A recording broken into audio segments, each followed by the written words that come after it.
Hello and welcome back to the Fall of the Roman Empire. My name is Nick Holmes and this is episode 21 called Diocletian's New Economics. In the last episode, we heard about Diocletian's accession to power in AD 284. Now, I think Diocletian was one of Rome's greatest emperors. Perhaps he was even greater than his successor, Constantine, who is really better remembered because, of course, he converted to Christianity, and he also founded Constantinople, the future capital of the Eastern Roman Empire and Byzantium, as we call it, although in fact the Byzantines called themselves Romans, not Byzantines.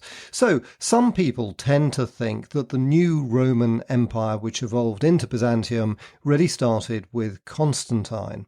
But Diocletian was also very important because he did more, I think, than Constantine to establish a new form of Roman government. And what I mean by that is that, as discussed in the last episode, firstly, he confronted the problem of Rome's inadequate defences by building a huge defensive network of forts and walls all around the empire. But of course, this cost a fortune, and the Roman state was already bankrupt, as shown by the debasement of its coinage over the last 50 years. So, in this episode, we'll look at two things: how he reinvented the Roman tax system in a way that was quite revolutionary and which would continue as the most sophisticated tax regime in the world until really quite recent times.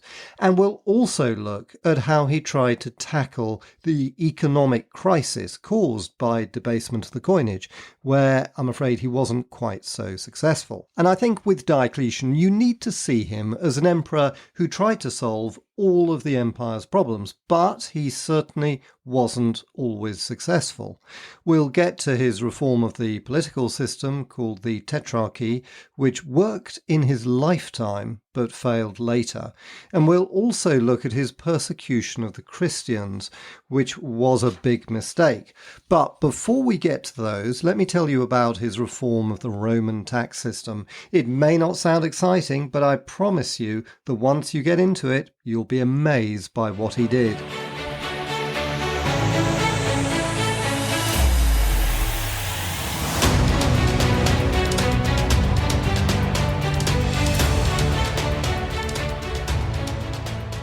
The Roman Empire survived the 3rd century because of the triumph of its military commanders, especially the military genius of Aurelian.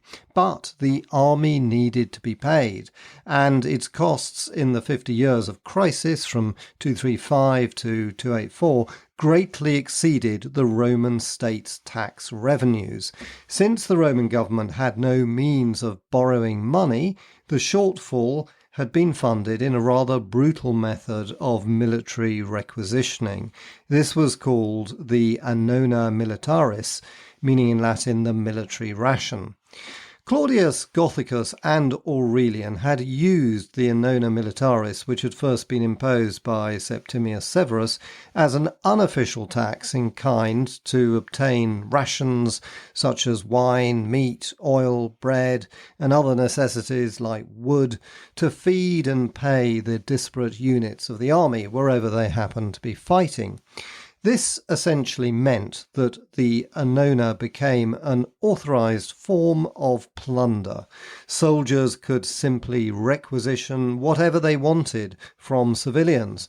The result was that municipal coffers were the first to be emptied, so urban life broke down. Temples were stripped of precious metals. Whoever's land and possessions happened to be on the army's line of march were simply seized. This brutal approach worked in the short term, but Diocletian saw that it was not sustainable. Unrest and resentment were growing. If he was to remain emperor, he had to reform the tax system, and his first step was to make the annona the main tax in the empire, and his second was to make it fair. The background to Diocletian's tax reforms was that up until the crisis of the 3rd century, the Roman Empire had been relatively relaxed about taxation since it had few problems raising what money it needed.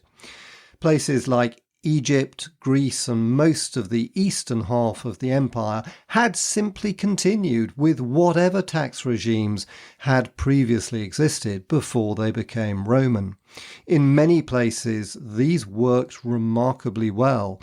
In Egypt, for example, there had long been a well-developed tax system since the days of the pharaohs. Meanwhile, Italy was conspicuous in being exempt for direct taxation of Roman citizens, although they were taxed indirectly with, for example, an onerous inheritance tax. In the Western Empire, there seem to have been 3 main types of tax: a poll tax on persons, a land tax, and a customs tax on trade.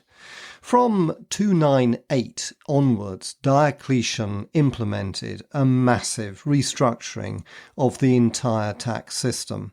For the first time, Italy was made directly taxable. The annona became the empire's central tax, composed of 2 elements: a wealth tax and a poll tax. The wealth tax was called in Latin the jugum, which taxed land and its productivity. So, for example, the tax on a vineyard producing expensive Falernian wine would be much greater than that on an equivalent plot of land producing cheap olives. The poll tax was called the caput. Generally, men were rated as 1 unit, while women were rated at half a unit, although there were plenty of regional variations. For example, in Dalmatia, women were treated the same as men, while in Egypt they were not rated at all. Children were normally counted after the ages of 12 or 14, and in a sort of Roman old age pensioner allowance scheme, people over 65 were normally exempt. One of the most radical aspects of Diocletian's new tax system was that it was meant to be fair. To achieve this, Diocletian organised a census throughout the entire empire. This began in 296, and for the first time the empire's total population and wealth were counted. It was a gigantic task, cataloguing every field, orchard, vineyard, man, woman, child, horse, ox and pig in a coherent list that stretched from Hadrian's Wall to the Sudan. But this was only the beginning. Diocletian's most astonishing innovation was to link his new taxes to a state budget. This had never happened in any society across the globe before. He ordered his officials to calculate a global survey of resources that the empire needed in the form of what was called in Latin an indictio. The annona was already a rough estimate of the army's cost and provided the starting point for the indictio, to which were added all the other costs of central administration, not least the burgeoning number of civil servants needed to assess and collect these new taxes. The indictio was to be reviewed every 5 years, although this was later changed to 15 years. The final piece of this fiscal jigsaw was to match the indictio with the jugum and caput. This was a masterstroke, since for the first time in history the level of tax would be decided by the level of state expenditure. Modern states do exactly this today when they set the government budget and adjust tax rules to accommodate it. The key point was that it was a fair system that should be sustainable, for it meant the Roman Empire's total budgetary requirement was to be apportioned across all the many different peoples and geographies within the empire on a fair basis. Diocletian was centuries ahead of his time. He introduced the first fully integrated state budget and fiscal calculation, and it worked. What could have resulted in chaos and revolution resulted in the exact opposite. From Britain to Egypt, the diverse races of the empire gave the new system a thumbs up. Part of the reason for this was that Diocletian put the new tax administration into the hands of civilian tax collectors and not soldiers. Paying taxes to a legal representative of the state was a big improvement on having a soldier with a drawn sword demanding payment. Fairness was another reason why it worked. While he instituted a death penalty for tax evasion, he also insisted on giving taxpayers the right to protest if they felt they were being cheated. Corrupt tax officials were treated as harshly as tax evaders. In general, the new taxes did not provoke dissension, although in Egypt, where they replaced a long-established system, there was some resistance.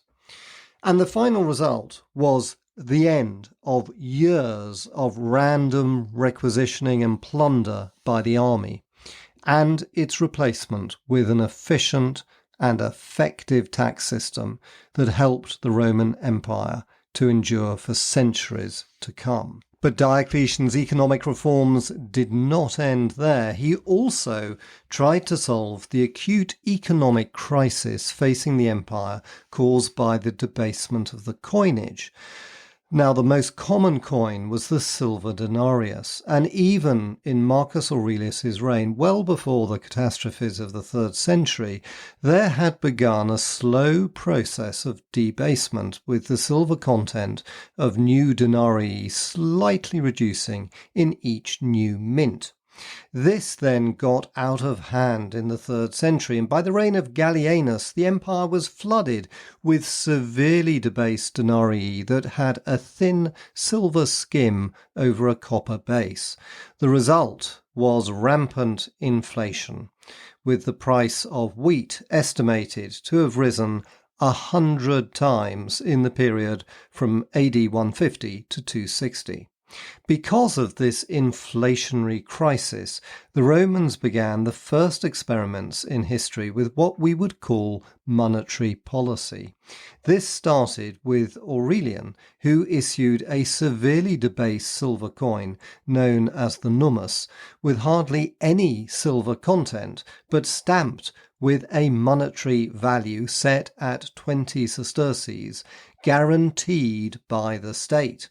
This was the forerunner of what is called today a fiat currency, that is, currency guaranteed by its issuer rather than having a value in a precious metal. Fiat currencies have become the standard today. But in Aurelian's time, it was an unprecedented move.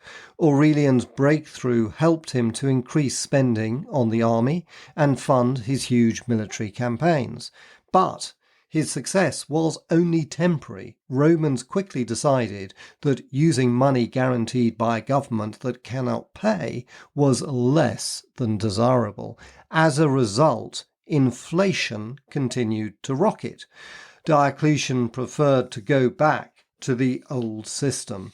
So he reinstated a gold coin to which all coins would be linked. He did this by minting a very pure gold coin called the aureus, which was struck at a weight of 60 to 1 pound of Roman gold, which valued it at the time at 1,000 denarii per coin.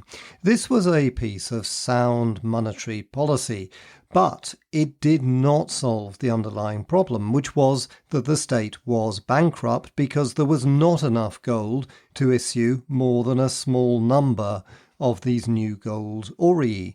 So Diocletian had to resort to using fiat money instead, just as Aurelian had done.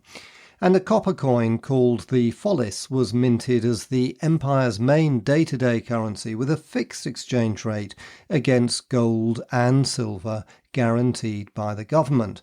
Meanwhile, he kept the huge number of debased silver coins, which were called nummi, in circulation but reduced their nominal guaranteed value. But using fiat currencies in this way, when they were issued by a bankrupt government unable to honour its guarantees, fooled no one. Inflation continued to rise. Diocletian's monetary policy was a failure. In exasperation, he came up with a new idea. He decided that if he could not stop inflation through monetary policy, he would directly intervene in the economy and set prices himself. The result was one of the most extraordinary pieces of economic legislation in the whole of history. This was Diocletian's famous, or rather infamous, Edict of Prices. This was a huge list of products and services with fixed prices introduced towards the end of his reign in AD 301. Again, this was an extraordinary innovation. Never before had a Roman government tried to control prices, and the new edict was extensive. Everything was included, from meat, wine, silk and textiles to a labourer's wages and even a lawyer's fees, which were very high even in Roman days.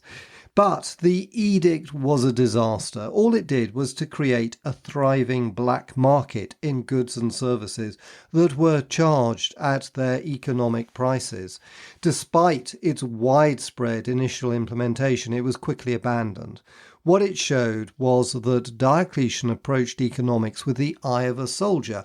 He thought he could control the economy by force. Nevertheless, I don't think we should be too critical of his economic reforms, for despite the failure of his monetary policy, his tax reform did increase the state revenues and set the Roman government on the path to becoming solvent again.